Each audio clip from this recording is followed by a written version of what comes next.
ఇప్పుడే జీ5 app download చేయండి. చూడండి మీ ఫేవరెట్ టీవీ షోస్ ఎప్పుడైనా ఎక్కడైనా. ఈ పన్నీర్ మరియు సొరకాయను ఉపయోగించి చిల్లాని తయారు చేసుకునే విధానం ఏంటో ఒకసారి చూపిస్తారా? మామూలుగా సొరకాయలో బొరుగు పారేయకుండా పూర్వం రోజుల్లో పచ్చిమిరపకాయ వేసి సొరకాయ బొరుగుతో కొంచెం నానబెట్టిన మీరు రుబ్బేసి అట్టేసేవారు. ఎంత కమ్మగా ఉండేయో. కానీ అందులో శక్తి రాదు, కానీ రుచి బాగుంటుంది, వేస్ట్ అవ్వకుండా బాగానే తిని ఉండొచ్చు. ఇప్పుడు ఈ మధ్య అందరికి ప్రోటీన్ ఎక్కువ అందించాలని ఎక్కువ ఆసక్తి కలుగుతున్నది. సొరకాయలు ఎటు ప్రోటీన్ ఉండదు, కానీ పన్నీర్ వేసేస్తే ఈ రోజుల్లో ఎవరైనా సొరకాయ బొరుగట్టంటే పల్లెటూరు అట్లా ఫీల్ అవుతుంటారు. అందుకని దీన్ని హైటెక్ లా చేయాలంటే కాస్త పన్నీర్ వేసేసామనుకోండి సొరకాయ అట్టకి చాలా స్పెషల్ గా యూత్ కూడా బాగా తినేస్తారు.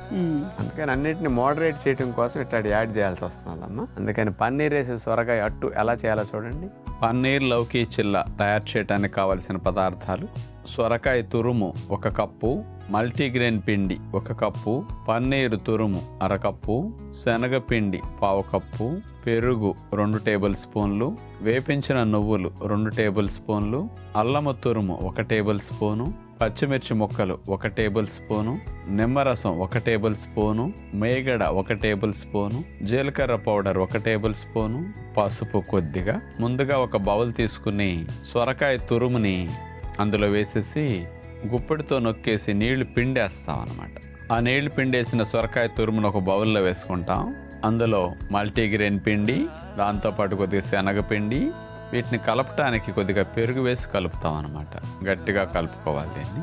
అందులో కొద్దిగా పసుపు, జీలకర్ర పొడి, నిమ్మరసం, కాస్త వేపించిన నువ్వులు సొరకాయ అట్లో చాలా బాగుంటాయి, కరివేపాకు, అల్లము తురుము, కాస్త మిరియాల పొడి, వీటన్నిటిని సొరకాయ తురుములో మల్టీగ్రెయిన్ పిండిలో కలిపేస్తాం అన్నమాట.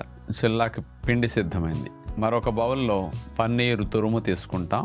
దానికి పచ్చిమిరపకాయ ముక్కలు, కొత్తిమీర, చాట్ మసాలా, జీలకర్ర పొడి, వీటన్నిటిని వేసేసి కలిపేస్తాం. ఇక 2 పక్కన పెట్టుకుంటాం. ఒక అరిటాకు గుండ్రంగా కట్ చేసుకుని దానిపైన మేగడ రాసేసి దానిపైన సొరకాయ తురుముతో చేసిన పిండిని అందులో వేసేసి ఉండలాగా చేతి వేళ్లతో అట్లా పల్చగా సర్దిన తర్వాత ఒక నాన్ స్టిక్ పాత్ర పెట్టేసేసి దాని మీద మేగడ రాసేస్తాం.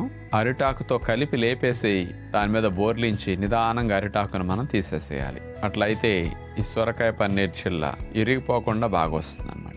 ఈ సొరకాయ ఇది అట్లా అట్టు వేసేసాక దానిపైన పన్నీరు, పచ్చిమిరపకాయతో చేసిన ఏదైతే స్టఫింగ్ ఉందో దానిపైన అట్లా చల్లేసేసి మూత పెట్టేసి ఒకవైపు కాలిన తర్వాత తిరగేసి మరోవైపు కూడా కాలుస్తాం. అట్లా 100 గ్రాముల పన్నీర్ తీసుకుంటే దగ్గర 22-23 గ్రాముల ప్రోటీన్ మాత్రం అందులో లభిస్తుంటుంది మనకి. అందుకని పన్నీర్ని ఎప్పుడన్నా వారానికి 1-2 సార్లు 3 సార్లు వాడుకున్నా లాభాలు ఉంటాయి, నష్టమే ఉండదు.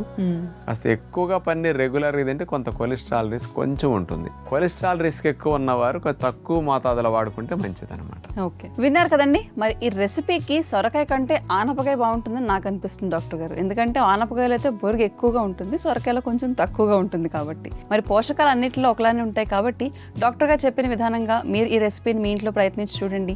జీ5 యాప్ డౌన్లోడ్ చేసి అన్ని ఎపిసోడ్స్ పూర్తి ఉచితంగా చూడండి.